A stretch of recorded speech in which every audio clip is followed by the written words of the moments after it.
Welcome to Healthy and Active in the Couve. I am personal trainer Nick Medlock, also a certified nutrition coach, and I work at Northwest Personal Training here in downtown Vancouver. And with me, as always, is Dr. Trent Corey, Doctor of Physical Therapy. And boy, do we have a fun one for you today. I was talking with him earlier, and I didn't say the right word. I said we're talking about telepathy, right? So he's going to read my mind all day. No, seriously, we're talking about tendinopathy because that's something in our industry of fitness that we may run into here and there because everybody has a misstep and fall or some kind of an injury, and that may aggravate your tendons and that may get some kind of pathology in your connective tissues and all of that. So let's talk about what that is first and maybe how to address it as you would address it as a physical therapist. Yeah, it sounds good, Nick. I think it'll be a great thing to kind of let people know about this. And it's super important how our tendons work. And as we age, it becomes harder for us to transmit load through our tendons. It becomes a major issue for us, active folks who want to get after it still in later stages of life. That the tendons seem to be an area where things break down a little bit more. So yeah, we'll just talk about it today. Tendinopathy is kind of what we're going to talk about. You probably have heard tendinitis, tendinosis, all these things. They're not really interchangeable terms. And tendinitis kind of more an inflammatory condition. Tendinosis more of a degenerative thing over time. But we're just going to refer to kind of calling it tendinopathy, meaning it's tendon pain with loss of function related to mechanical loading. So that's what we're talking about. Think of typical areas that we see this, being the Achilles tendon. We also see this in the patellar tendon, also the glute medius, some other areas in the body as well. So what we try to look at is, it's a very problematic thing. Did some coursework that talked about this. Really a great course that I took for runners, and he talked about how it's 30% of all sports, 30 to 50% of all sports injuries are related to some sort of tendinopathy. Mm. It makes sense because of how much those are high rate of loading activities. You're jumping, you're running. So these are things where that tendon can break down and cause issues and pain. And so also elite runners, folks who are really trying to run faster. 50% of elite runners can have these types of things. So it's a pretty high incident rate. And they can be tricky. They are tough. They can last weeks. They can last months. They can even last years for people. So we have to watch out for, how we play this game to make sure we improve tendon health, that we create the best loading for the tissue to help improve it. So I'm looking forward to the discussion. I think it's going to be great. Let us know more, about how we go about that in the PT clinic. What are considerations you need to do as you're trying to stay active and feel better and do the things you want to do. So yeah. Well, one of my first questions, because I love this, going back to our very first talk on this podcast, how much do your foot and leg tendons get compromised by the sponginess or springiness of the modern shoe? Oh, right. So we got to consider all the factors of, how your body's interfacing with things. Obviously, we know foams are something that creates some of that bounce back. It actually supports us in many ways. And a lot of times with a tendinopathy, if you have an injury, some of these things can be very helpful to offload you a bit. So sometimes when things are irritated, we got to calm stuff down. So we got to Right, get to the point where you calm stuff down, then you build stuff up, basically. That's right. kind of the point. And so, when we have folks kind of going with minimal shoes and their body's not ready for that, right? So maybe if they've done it for years and years, maybe you've built up to the ability for the tissues to do that. The tissue is called, it's viscoelastic. It means it's kind of related to the rate of load and timing of that. But basically, we have something called mechanotransduction. That's kind of, and there's a whole bunch of interesting anatomy to the tendon. You have these tenocytes and then many different fibrils, but then you also have this extracellular matrix that's kind of your flexi network. It's kind of like a scaffolding. And what you need is, in that cell signaling where you have this adaptation, it creates a cell signal for the body to do what it needs to do. You need to have enough strain in that tissue to induce a response. So, like early on, sometimes when things are flared up, we want to back off maybe a little bit, but we don't want to back off completely.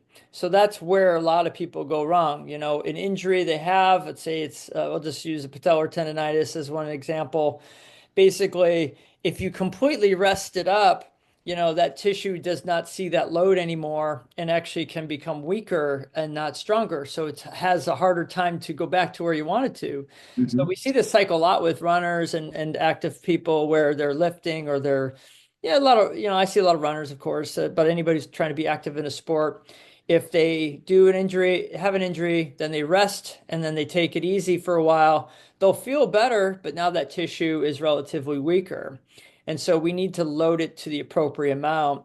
Most people in their rehab process, you know, and I've been guilty of this too, is that we underload what actually needs to be done for it. So it's finding that right amount that your body needs to kind of, I'd say your body needs to see that motion. Basically, it needs to feel and have the strain through the tissues to induce a response that keeps those tendons building and strong. So when you ask about the footwear stuff, you know, there's a player in how we need to adapt and make sure that the foot is coupled with how we're doing for our body, like making sure our whole body is feeling better with that. So taking into consideration that if you have more shoe or less shoe or where that's having, but we have adaptations with those types of things that wear over time. So those are kind of things we need to make sure that we're pairing up the right load in the right amount. So it becomes kind of an art and a science of figuring out where the right amount is. And that just takes about, you know, figuring out what the load stimulus is and then how you need to take rest between those stimulus, you know, for the body to become better. So that's kind of the whole idea. So a whole bunch of thoughts with it, but yeah, I think that's kind of sums it up a bit. Oh yeah, that's my view on the barefoot style and things have been changing the more educated I get. And I went to a seminar um, uh, last summer who I met this team. They were called the Exercise Therapy Group from Canada, and they're just amazing. And they were going through all the different shoe styles, and they're barefoot advocates, but they also were saying, you know, especially if you have certain dysfunctions, then those are not the right shoes for you. And then, but what I like that they did constantly do is they constantly get checked for your, you know, ankle dysfunctions or function, your gait patterns and all these things, because you want to work into the ideal shoe, but if it's not right for you, you need certain things. And so they were giving all the tips and tricks that they found out over the years. Right. And so it's again based off of where you are in your life, in your body, in your the position of your ankle posture, and all these different things. And so yeah, it's not a one size fits all. And I like No, that. right. Yeah, it's all about how the whole thing works together. The shoe is just a tool for support, and it's not something that's going to automatically fix a bunch of other things. If you have this really rough pattern that you're leaving the ground too hard, or you're pushing too much, those kind of things can be adjusted. Or you have lack of ankle mobility, lack of hip mobility, things that cause you to impact more, and then you're making sure you're looking at how your training is if you're building up your strength of everything with a progressive load that your body's able to adapt to. Yeah. Your rate of load to that is giving enough time and ability for your body to build up and not do you know, damage or cause more, you know, more than what it's ready for. So that's kind of the whole thing. So yeah, Awesome. yeah. Well, how does one treat the tendonitis versus the tendinosis? Because you said one was inflammatory and one was degenerative. Right. So you're just using the term tendinopathy. We can get into the details. You have imaging, maybe you can tell that stuff. It's really not that important. The main thing is that you understand that tendons are different than other tissues, that we're Mm-hmm. dealing with these types of things, and that we kind of load them appropriately. Most people are not loading them appropriately. And so, but the point is, like I just said before, you know, you're calming things down first, meaning you're doing some lighter movements that are kind of you know, you're motioning through that, but you're loading it to what you can tolerate. Sometimes actually, we don't worry too much about it being overly painful. A lot of times that's a thing where people are kind of babying it.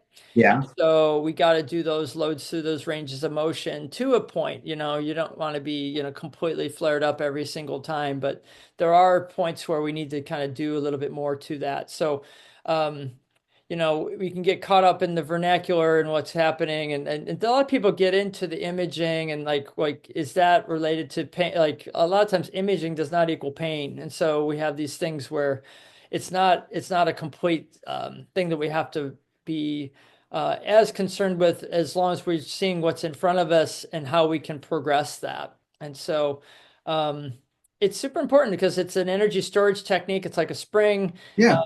And basically, one of the things they said about runners, let's say Achilles tendon, as you're running, let's say you're taking on 2.5 pounds your body weight.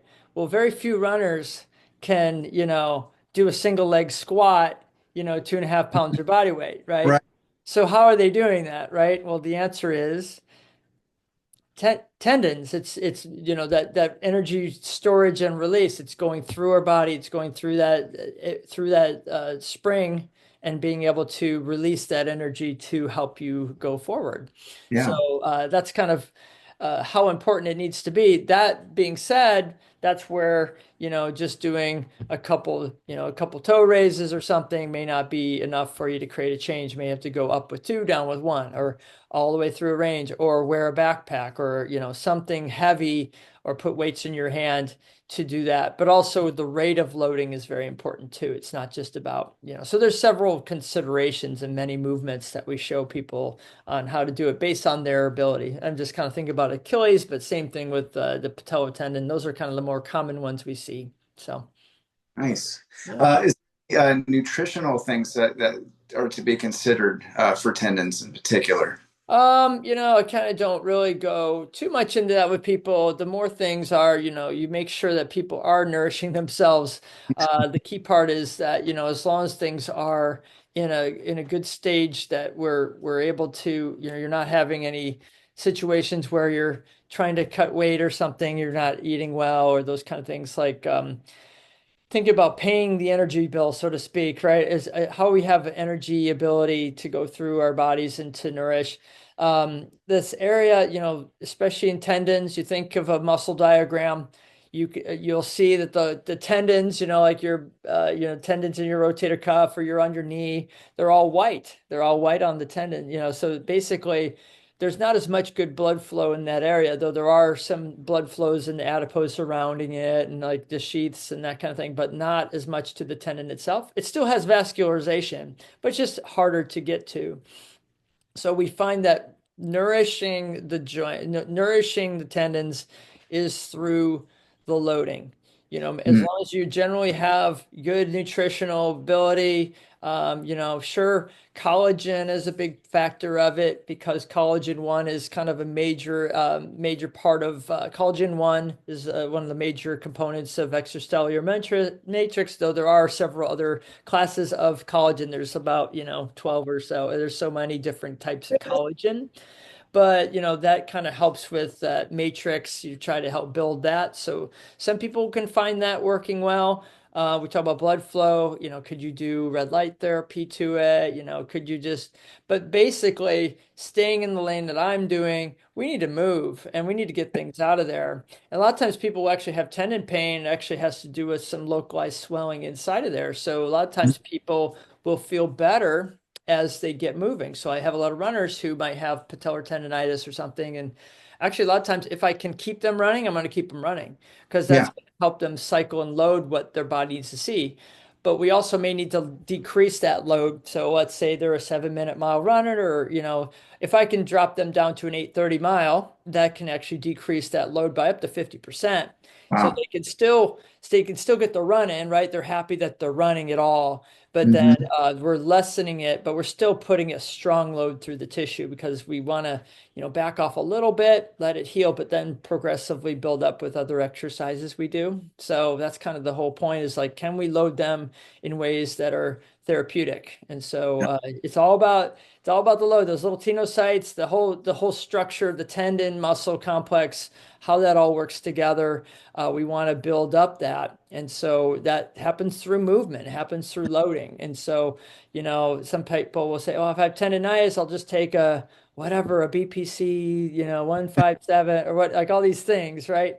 Well, if you Yeah. don't load your tendons, you don't do the things, we don't progress from, your single leg and maybe do some hopping or, do some different bounding drills or those kind of things, then your tissue isn't ready for that at the rate, the amount absolute load that creates strain in the tension of the tendon, but also the quickness of it and then the reps of that as well. So we need to build that up in a way that's usually more aggressive than what people think, and Yeah. even if it's a little more, if it's a little sore, it's actually okay. A lot of times with movement, it might be sore, but we're safe. And as long Yeah. as we monitor how you're doing like that next day or, how you're doing immediately after, a lot of times these things warm up and they feel better Yeah. after movements. That's what we find a lot with tendinopathies. So yeah.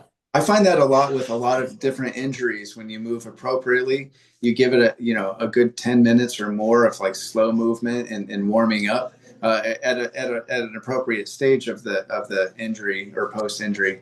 But a lot of times the pain is not there after a while. The range of motion is a lot better. But it's like, you have to be appropriate to the dysfunction. But one of my favorite mottos is motion is lotion. It's like, don't stop moving just because you've hurt something or are injured, but you have to meet it at an appropriate level. Yeah. But don't stop moving. Right. So people will mess that up. I see it all the time. Like people will like completely back off and do nothing for a while and then they just hop right back on and go run. But also, I think we talked about this maybe a little bit last time is how when you're running, it's really good to just go a brisk walk and just you're doing the same load. So you're loading it pretty strongly, but you're still getting that tissue tension through that tissue and then usually better well tolerated. And so, you kind of go, but some people go too much, some people don't go enough. So that's where the guidance that I have with people, I'm able to kind of talk them through what might be the right amount for what they need to do at that moment, and then give them an idea where how we can go slow through this initial phase to go faster later, and Yeah. give them that initial, give them an idea like, well, this is how we're going to get to where you want to build yourself up to a higher level of running. Or exercise or whatever you're doing. So we're able to kind of show them how those short steps now will create those big jumps later Yeah. versus just kind of, you know, going too much too soon, irritating, going back here, having to rest a little bit, build it up again, come back again. I see that a lot. So the more we can kind of, give a little bit of a strategy how to do that and monitor how our body's adapting to that. Lets us get a little bit better of idea how to approach it. Yeah. Everybody's unique and everybody has their own things. Want to go right back into it too fast sometimes, and gotta lay back and listen to my body and all of that. But I like what you were saying too with the nutrition, because I'm a nutrition geek. Not that I know the ins and outs completely of all the things nutrition, but it's a fascinating thing for me, and I love. I think I tagged you in this on Facebook, but all the nutrients that your body kind of makes through the chemistry of working out and sprinting and running, and but those tendons and different connective tissues need the movement in order to get the nourishment, because you Right. don't have a particular amount of large blood supply. So it has to, just like your lymph system doesn't move unless you move, you don't, your tendons and connective tissues don't get the nourishment unless it's moved and it's put to load and things like that. So, but on top of that, your body creates all those different chemicals that are great for nutrition within itself. And the anti-inflammation, and even your microbiome changes and makes you feel good in your brain. All these things, Yes. just move. Right. So simple, right? And so, a lot of times, I think a lot of things that we look at or, things that we get marketed is, everything is kind of an external to make you better. And a lot of times it's all right here. You can do a lot of things just with what you have right in front of you, and just be reasonable with your diet, basic things, like we know we need to eat, real food, Yeah, simple, basic things. Watch those things that, create inflammation in your body, know where your food tolerances are, where things might be causing an issue.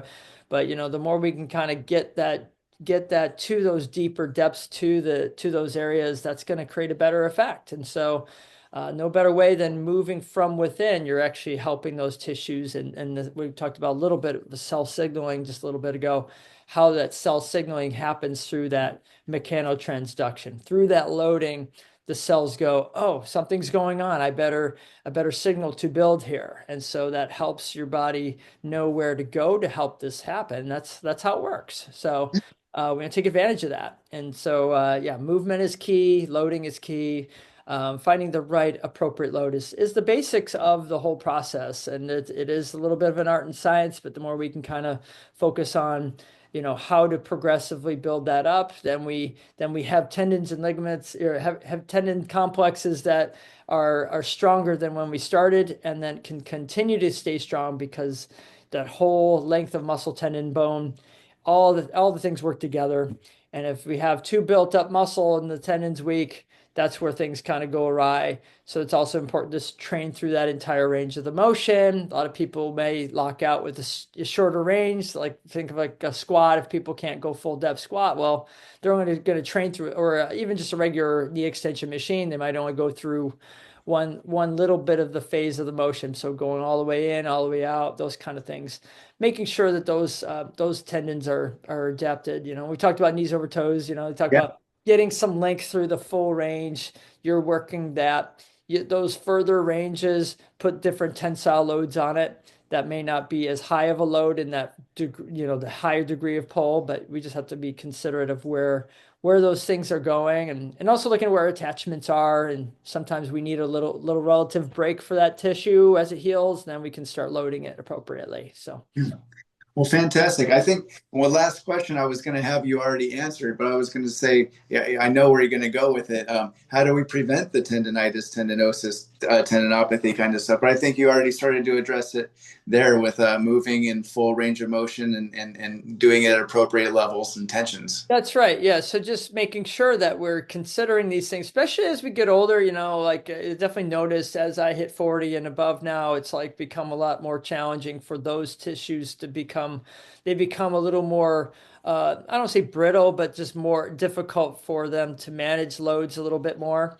So making sure, especially with runners, they don't go through full ranges. They don't do these different, more dynamic, staying dynamic and fluid, doing little jumping drills and all those kind of fun things, playing a game of pickleball or Yeah. jump basketball or whatever, like something different and dynamic. Anything that's more novel for your body to kind of load in different ways helps strengthen all those areas in a little more of a rounded way, and that helps us to adapt when we load. And also we have to load to our repetitive, especially the runners. And I got to do the load in the direction, but also those medial lateral things where you might have a twist of your body, how you're loading one side of the tendon more the other.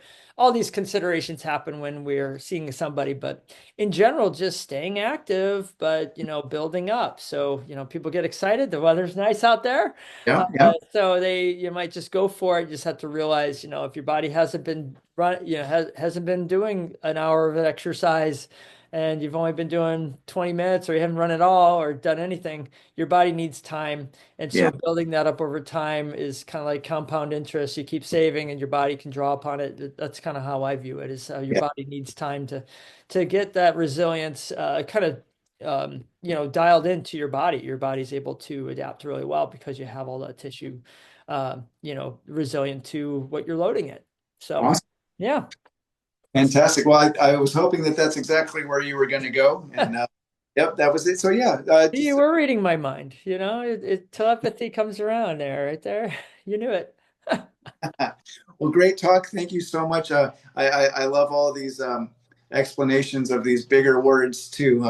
And I know that we deal with a lot of the same thing, but it's always great to talk to another person in an adjacent side of my same business. But it's always fun talking, and I always learn something new, and that's kind of why we do this. But hopefully, everybody else there has learned something new as well.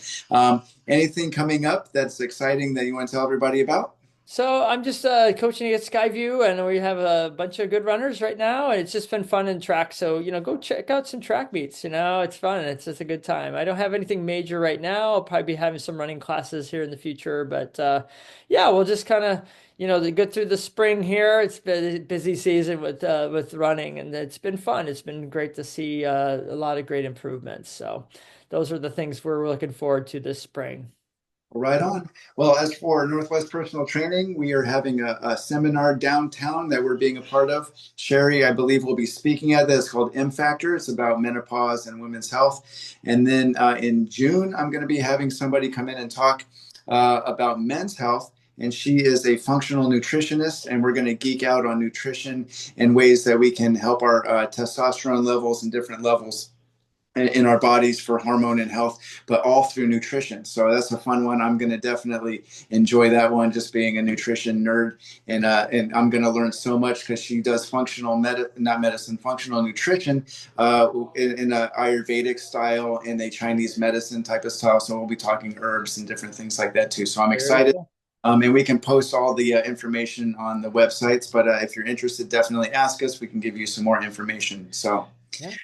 all right. Well, thanks to everybody for being here. I am Nick. This was Trent, and we are healthy and active in the Couve. Hit subscribe if you want to find out some more things, and we'll see you again next time. Thank All you. right. Yeah. Take care, Nick.